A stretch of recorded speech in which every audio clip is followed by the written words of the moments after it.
مویشی ہیں اور سب اللہ کی اطاعت و عبادت کرتے ہیں، خوشحال زندگی گزار رہے ہیں۔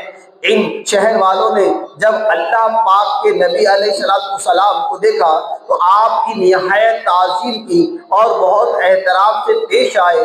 3 سال بعد حضرت عیسیٰ علیہ السلام کا دوبارہ وہاں سے گزر ہوا تو آپ دیکھ کر حیران رہ گئے۔ اس شہر کے باغات اور مکانات اجڑ گئے، نہریں اور چشمے خشک ہو چکے تھے، اب نہ وہاں پھل تھے نہ پھول تھے، نہ جانور نہ کوئی آدمی وہاں رہتا تھا۔ ایسا خوشحال شہر، ایسا اجڑا حال دیکھ کر حضرت عیسیٰ علیہ السلام نے اللہ پاک کی بارگاہ الہی میں عرض کیا، اے مولا، اس شہر کے لوگ کس مصیبت میں گرفتار ہوئے؟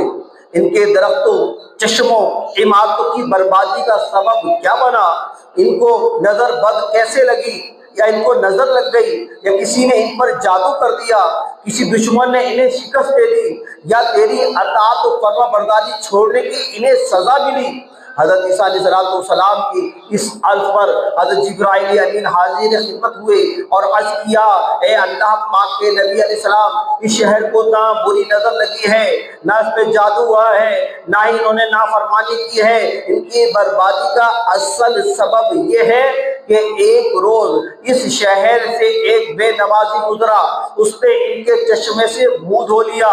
اس بے نمازی کے چہرے سے لگنے والے پانی کی یہ نحوست ہوئی کہ ان کے چشمے سوکھ گئے، ان کے باغات ویران ہو گئے اور یہ شہر اجڑ گیا۔